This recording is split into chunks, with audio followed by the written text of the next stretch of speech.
Qué bueno que tenemos una nueva oportunidad de poder ver la palabra por el Espíritu y alegrarnos por todo lo que el Señor es y ha hecho por nuestras vidas. Hoy es la oportunidad de seguir con la enseñanza Victoriosos por Naturaleza, la parte 2.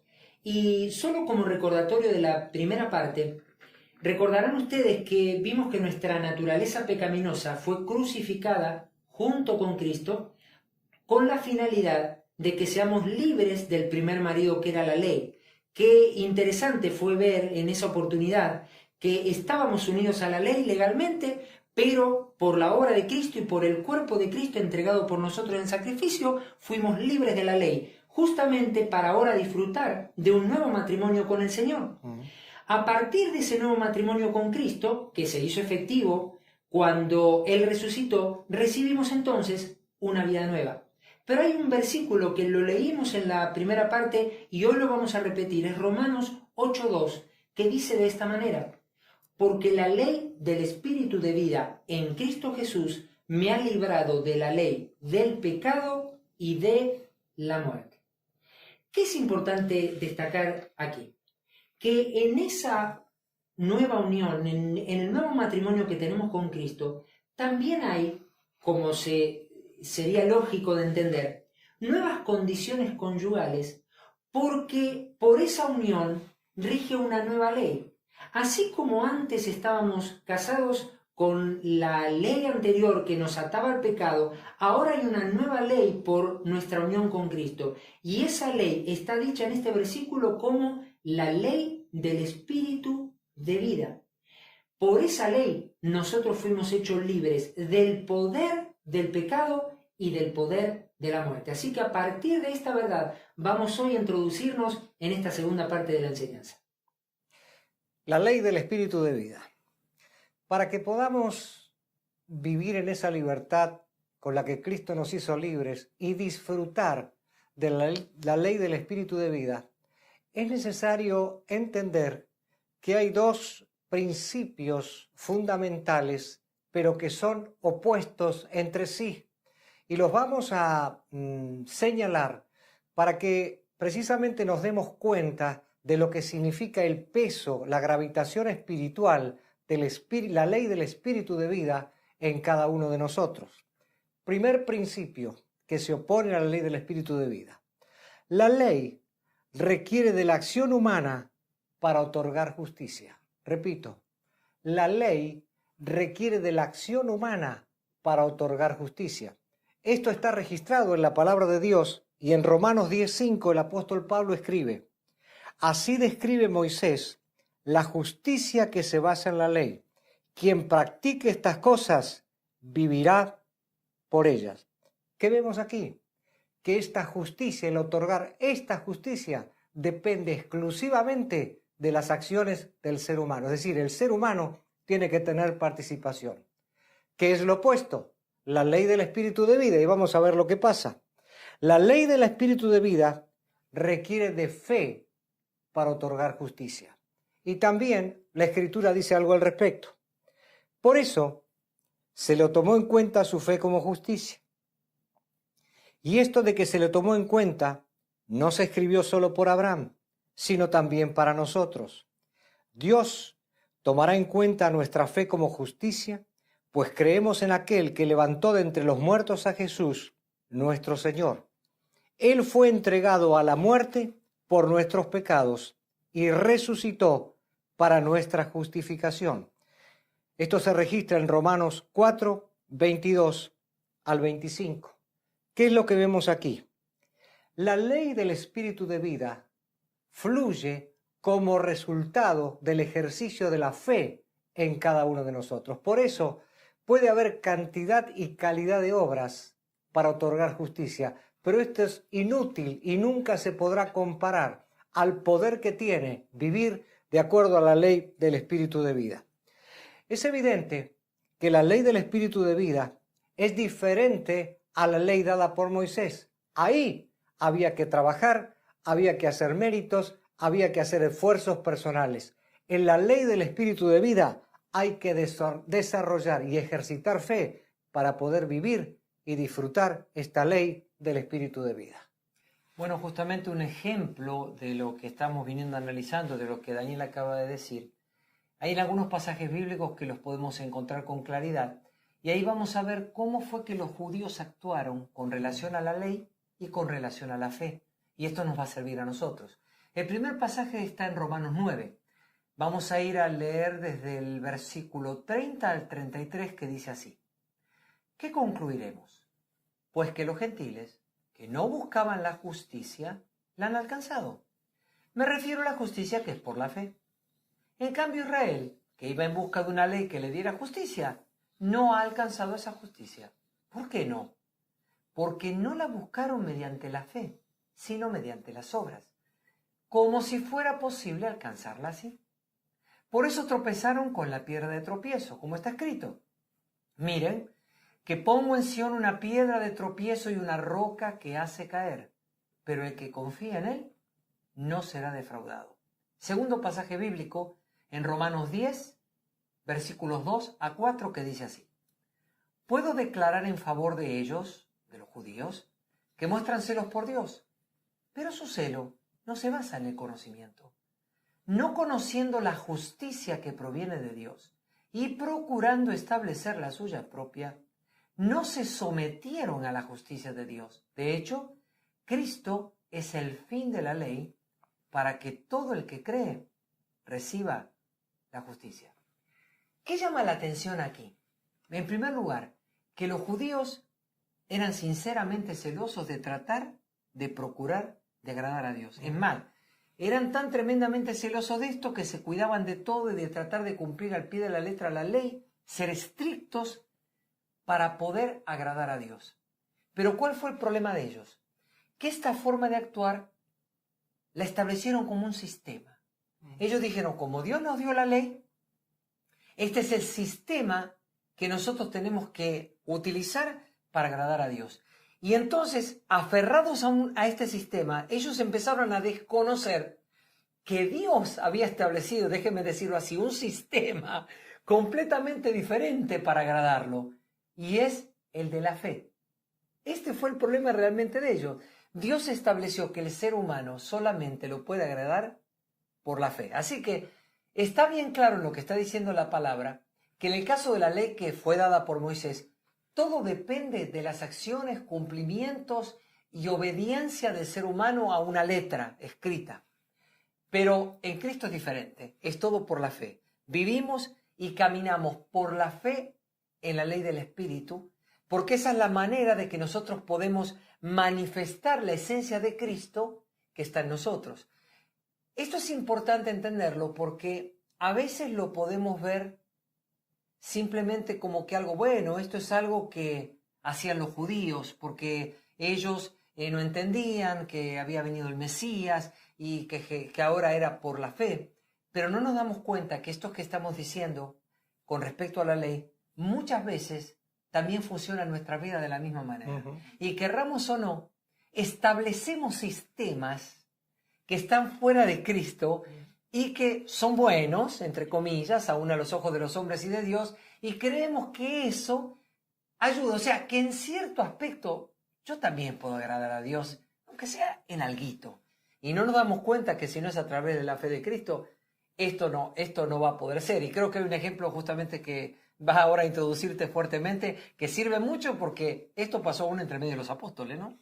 Correcto, eso estaba pensando, que el ejemplo que ahora vamos a leer en la palabra está narrado en el Nuevo Testamento, pasó entre los apóstoles, pero está relacionado con ese conflicto, esa cuerda muy delgada y peligrosa que nos permite a veces caer en asuntos de la ley, aunque ya debiéramos estar viviendo plenamente en la fe y en la gracia del Señor. Lo que vamos a leer está en Gálatas, el capítulo 2, a partir del versículo 11, del versículo 11 al 19 y el versículo 21. Dice así la palabra. Pues bien, cuando Pedro fue a Antioquía, le eché en cara su comportamiento condenable. Antes que llegaran algunos de parte de Jacobo, Pedro solía comer con los gentiles. Pero cuando aquellos llegaron, comenzó a retraerse y a separarse de los gentiles por temor a los partidarios de la circuncisión. Entonces los demás judíos se unieron a Pedro en su hipocresía, y hasta el mismo Bernabé se dejó arrastrar por esa conducta hipócrita. Cuando vi que no actuaban rectamente como corresponde a la integridad del Evangelio, le dije a Pedro delante de todos: si tú, que eres judío, vives como si no lo fueras, ¿por qué obligas a los gentiles a practicar el judaísmo? Nosotros somos judíos de nacimiento y no pecadores paganos. Sin embargo, al reconocer que nadie es justificado por las obras que demanda la ley, sino por la fe en Jesucristo, también nosotros hemos puesto nuestra fe en Cristo Jesús para ser justificados por la fe en Él y no por las obras de la ley, porque por estas nadie será justificado. Ahora bien, cuando buscamos ser justificados por Cristo, se hace evidente que nosotros mismos somos pecadores. ¿Quiere decir esto que Cristo está al servicio del pecado? De ninguna manera. Si uno vuelve a edificar lo que antes había destruido, se hace transgresor. Yo, por mi parte, mediante la ley, he muerto a la ley a fin de vivir para Dios. No desecho la gracia de Dios. Si la justicia se obtuviera mediante la ley, Cristo habría muerto en vano. Tremendo pasaje, tremendo ejemplo para todos nosotros hoy. ¿Qué estaba haciendo Pablo en este momento y en esta circunstancia? Él reprende a Pedro con el fin de hacerlo volver de su error y menciona una serie de conceptos que para nosotros el día de hoy son imprescindibles porque nos permiten entender la diferencia de actuar por la ley y vivir por la fe. Pablo le mostró a Pedro la gravedad de su error, sobre todo porque en su accionar estaba poniendo en riesgo, como textualmente lo leímos, la integridad del Evangelio. También hay otras versiones que dicen la verdad del Evangelio. ¿Por qué?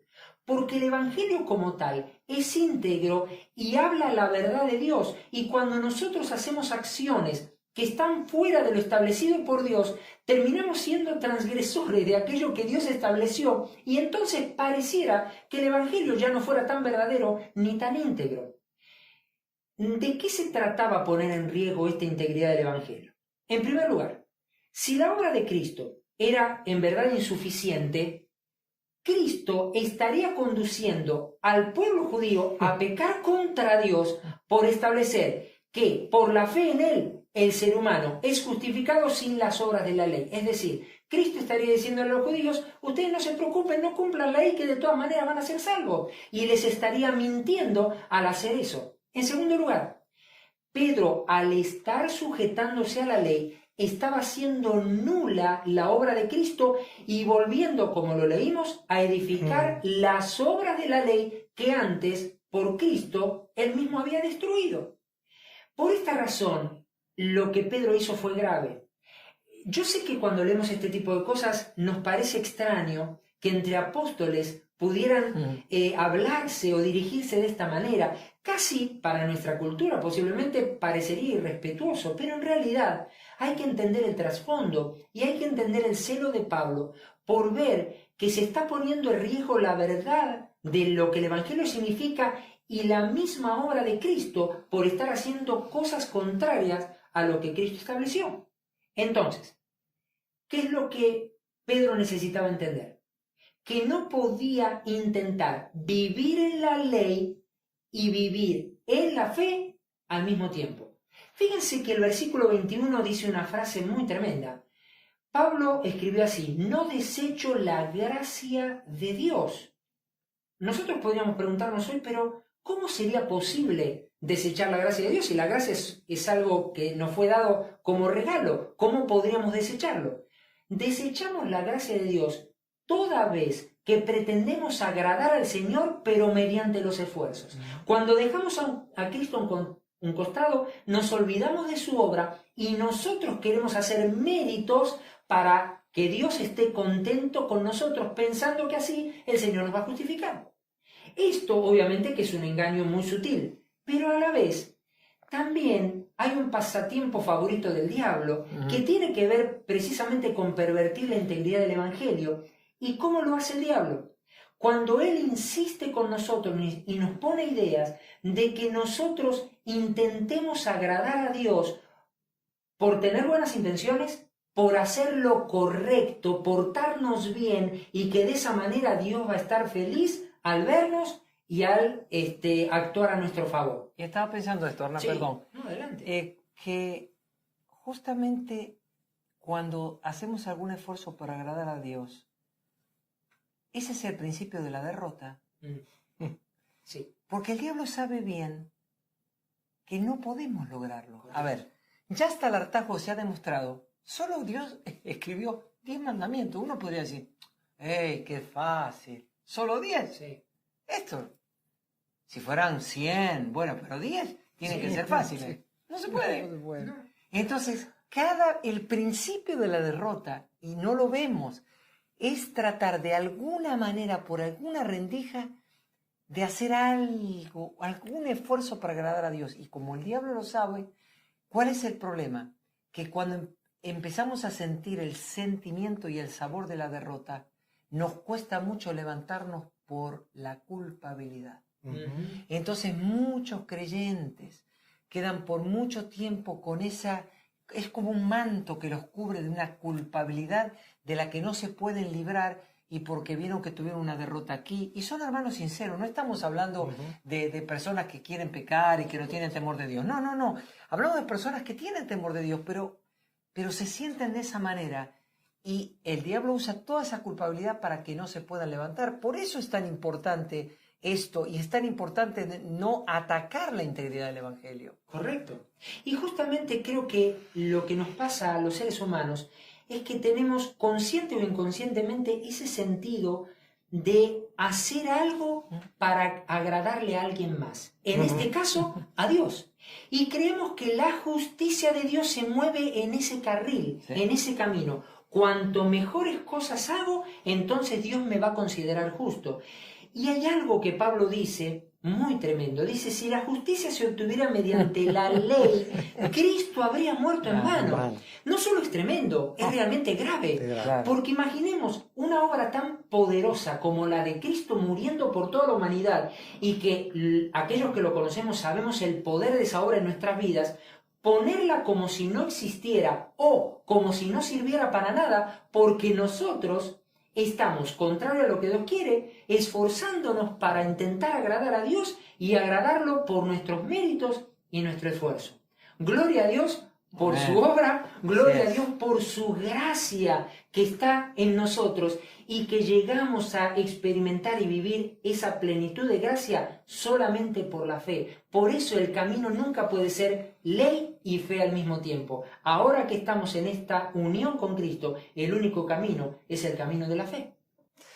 De todo esto que estamos hablando y del pasaje de Gálatas, nosotros extractamos una expresión de Pablo que es preciosa, profunda, y vamos a escucharla otra vez de manera muy especial para que esta verdad se grabe en nosotros.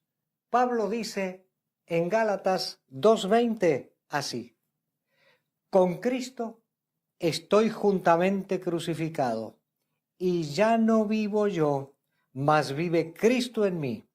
Y lo que ahora vivo en la carne, lo vivo en la fe del Hijo de Dios. Qué precioso que es esto. Para entender la potencia de esta palabra, necesitamos identificarnos con la experiencia de Pablo. Pablo sabía lo que es ser victorioso por naturaleza. ¿Por qué? Porque él se reconocía muerto. Él dice, ya no vivo yo. Entonces, cuando Pablo se reconoce muerto, es que puede expresar la victoria de Cristo a través del mismo. Y además, como esto está ligado a la fe, y Cristo habitaba por la fe en él, lo único que Pablo y nosotros podemos hacer es expresar la fe en el Hijo, la fe del Hijo de Dios en cada uno de nosotros. Quiere decir, Pablo tenía la revelación y la experiencia. Yo ya no vivo, yo vivo por la fe del Hijo de Dios, el cual me amó y se entregó a sí mismo por mí. Ahora, volvemos a repetir, intentar agradar a Dios a través de nuestras obras sería vano. Creo que sería irónico pedirle que un muerto diga, yo he cambiado. Ya, no. Un muerto no puede hacer nada. Cristo a nosotros no nos reformó. No le puso un parche a la vieja vida. Cristo nos dio una nueva vida. Cristo nos dio una nueva naturaleza. Por eso, querer agradar a Dios a través de nuestros esfuerzos personales sería realmente pecar.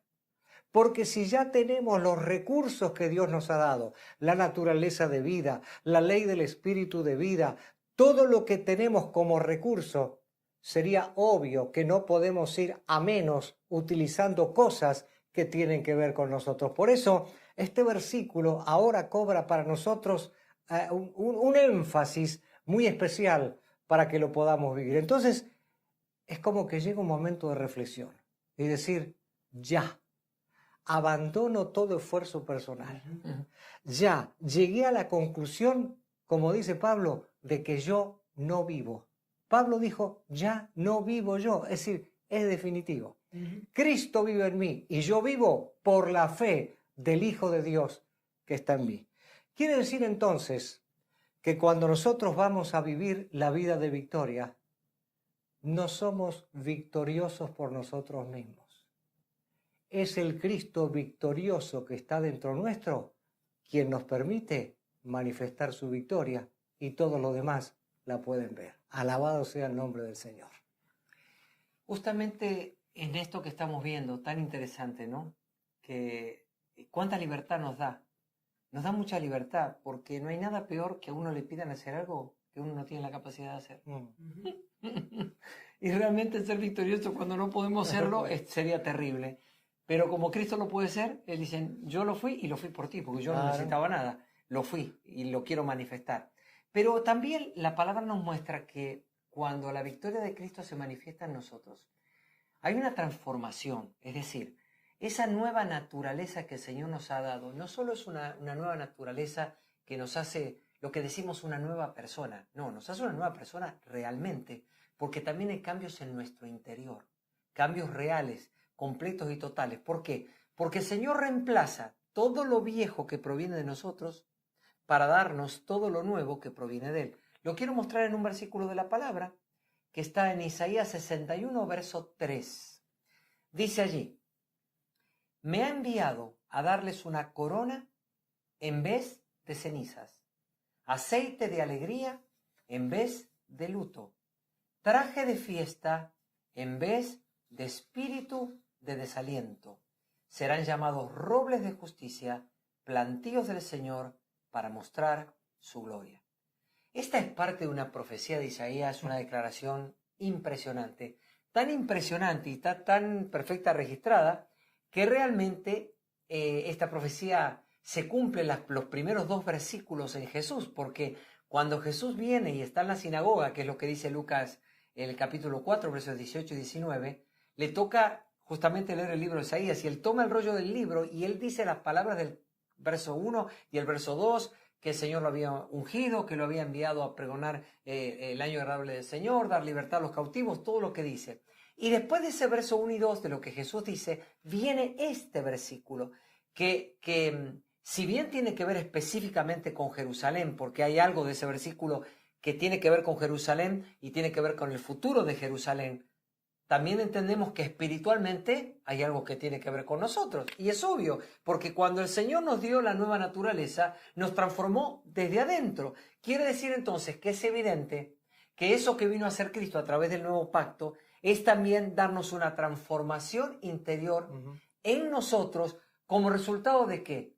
De la nueva naturaleza de Cristo. Es decir, cuando esa naturaleza está activa, se está manifestando, estamos creciendo en el conocimiento de esa naturaleza, todo lo que es del Señor se empieza a manifestar. Y realmente, todo lo que es nuestro, como el espíritu de desaliento, cuánta gente, aún llamada cristiana, tiene un profundo espíritu de desaliento, sufre y nadie les está acusando ni diciendo esto es el problema o aquello. Pero como el Señor dice, yo te vine a quitar ese espíritu. Yo no quiero eso para ti. Yo quiero darte un óleo, un aceite que sea de alegría para tu vida. Porque eso es lo que Jesús puso adentro y tenemos que empezar a creerlo con toda nuestra fuerza para que eso se pueda manifestar. Por eso se trata de una manifestación muy importante de parte de Dios. Vamos justamente a otro pasaje más. Filipenses capítulo 2, versículos 12 y 13. Dice la Escritura de esta manera. De modo que, amados míos, así como han obedecido siempre, no solo cuando yo estaba presente, sino mucho más ahora en mi ausencia, ocúpense en su salvación con temor y temblor, porque Dios es el que produce en ustedes tanto el querer como el hacer para cumplir su buena voluntad. Este pasaje es muy interesante en lo que venimos viendo por esto. Porque lo primero que tenemos que entender que es que cuando nosotros leemos la palabra, sobre todo el Nuevo Testamento, todas las órdenes, hay muchas órdenes en el Nuevo Testamento, muchas cosas que nos dice hagan así, hagan así, hagan así. Hay órdenes, hay cosas que hay que obedecer, pero todas esas órdenes están dadas a aquellos que ya tenemos la naturaleza de Cristo. ¿Por qué? Porque en realidad esas órdenes están dadas a la nueva vida que el Señor nos entregó. Por eso cuando uno lee, por ejemplo, Mateo 5, 6 y 7, todo lo que es aquella enseñanza en el monte, uno se desespera si no tiene el Espíritu de Cristo. Se desespera porque es literalmente incumplible. Dice, ¿cómo alguien va a cumplir esto que está diciendo Jesús? Claro, porque Jesús le está hablando a la nueva naturaleza que va a poner en cada uno de los que está creyendo. Es decir, si esto lo miramos humanamente hablando desde nuestra naturaleza, primero nos vamos a equivocar, segundo nos vamos a frustrar, tercero no lo vamos a poder cumplir. Y en este pasaje, por eso digo que hay que entenderlo espiritualmente, porque empieza a decir, ocúpense de su salvación. ¿Cómo? Yo pensé que ya Cristo me había salvado, ¿no? ¿Cómo el apóstol me está hablando de que yo me ocupe de la salvación? No, el apóstol no está hablando de la salvación que Dios produjo, porque yo no puedo producir salvación. Él no está hablando de la salvación que Dios produjo. Él está hablando de las acciones espirituales lógicas. Es decir, si tengo la vida de Cristo y estoy caminando sencillamente en la fe, la ley del espíritu de vida se va a manifestar. Y si se manifiesta, yo voy a tener acciones espirituales reales, concretas y coherentes con esa vida. ¿Qué va a pasar entonces? Que la manifestación de que soy salvo va a crecer dentro de mi vida. Ocúpense de esto. Pablo dice, no lo hagan solo cuando yo estuve, para que se vea bonito que estuvo el apóstol, ¿no? Ah, vienen los apóstoles, vamos a hacerlo bien. No, ahora que no estoy, con más ahínco todavía, ocúpense de esto, de que se manifieste esa salvación que Dios les dio. Lo segundo es que Pablo agregó esto. Dios es el que produce en ustedes tanto el querer como el hacer para cumplir su buena voluntad. ¿De dónde proviene que yo me puedo ocupar de la salvación? ¿De mí? No, aquí dice, Dios es el que produce. Quiere decir que con esto, Pablo por el Espíritu nos está dejando claro que el motor, la inspiración, la fortaleza para que nosotros podamos ocuparnos naturalmente de manifestar esa salvación, proviene de Dios, que puso en nosotros el querer como el hacer. Por eso es tan importante entender y desligarnos de todo espíritu humano de esfuerzo que no va nunca a lograr el objetivo de Dios. Y justamente, y para cerrar esta segunda parte de esta enseñanza, hay precisamente un pasaje en Romanos, el capítulo 6, que vamos a leer juntos desde el versículo 12 al 14, donde también se reflejan algunas órdenes, pero que efectivamente el Espíritu de Dios dirige a la nueva naturaleza que tenemos en Cristo. Dice la palabra, por lo tanto, no permitan ustedes que el pecado reine en su cuerpo mortal, ni lo obedezcan en sus malos deseos. Tampoco presenten sus miembros al pecado como instrumentos de iniquidad, sino preséntense ustedes mismos a Dios como vivos de entre los muertos, y presenten sus miembros a Dios como instrumentos de justicia. El pecado ya no tendrá poder sobre ustedes, pues ya no están bajo la ley, sino bajo la gracia. Tremendo pasaje, además porque este pasaje nos pone una plataforma que nos muestra dos direcciones específicas hacia la cual debemos dirigirnos para manifestar, como Dani recién lo decía, la vida que tenemos dentro, esa nueva vida que hemos recibido, y para ver que por el poder del Espíritu podemos lograr aquello que el Señor nos dice. Lo primero que dice es que no permitamos que el pecado tome lugar en nuestras vidas, ni que sus malos deseos nos dominen. ¿Cuántas veces hemos dicho, no, es que soy débil o flaco espiritualmente hablando, y caí, no me di cuenta y ya estaba enredado y caí? No, esto es un concepto muy humano, es rebajar el poder de la naturaleza divina que tenemos. Tenemos el poder dado por el Señor para que por el Espíritu nosotros frenemos y pongamos un stop a cualquier síntoma de pecado que se nos quiera presentar, porque ya no vivimos bajo la ley del pecado ni atados a la ley. Lo que ahora vivimos es en la nueva naturaleza que nos hace vivir otra realidad. Por eso dice que pongamos a disposición del Señor todos nuestros miembros que por causa de la vida de Cristo precisamente son instrumentos de justicia. Es decir, no solamente piensen ustedes que agradamos a Dios y que lo honramos cuando estamos reunidos juntos como cuerpo, celebrándolo, alabándolo, adorándolo, que solamente cuando leemos la palabra o oramos, que esos son los tiempos gloriosos que vivimos, y que cuando estamos en la calle o en la oficina o en el trabajo o en la escuela, se acabó la gloria del Señor en nuestras vidas. No, miren, la realidad es que todo nuestro ser 24/7 está dedicado al Señor. Vivimos para Él y para darle la gloria en todas nuestras acciones, pensamientos, palabras, intenciones, pero no solo porque nosotros queremos hacerlo, es porque tenemos el poder de una vida sobrenatural que nos ha sido dada. Por eso Pablo cierra este pasaje que leímos reafirmando que no estamos bajo la opresión de la ley que nos conducía al pecado, sino que ahora estamos bajo la libertad de la gracia que nos lleva de la mano a vivir en plenitud la vida de Cristo. Así que para terminar, creo que es una preciosa oportunidad para darle gracias al Señor junto como iglesia, para reconocer lo que somos y tenemos en Cristo. Definitivamente sería imposible haberlo logrado por nosotros. No hay manera humana para conseguir lo que solamente el Señor podía conseguir por nosotros. Así que unámonos en oración para juntos darle la gloria al Señor y agradecerle. Padre, cuántas gracias te damos. Gracias, Señor, porque lo previste absolutamente todo. Señor, no dejaste ningún cabo suelto. No permitiste, Señor, que viviéramos una parte de felicidad por sentirnos bien en ciertas áreas de la vida, pero dejándonos abandonados en otras áreas. Señor, en Cristo somos nuevas personas. No nos remendaste, no cambiaste pedacitos, nos hiciste nuevos por completo. Y todo lo que antes éramos ya no lo somos más.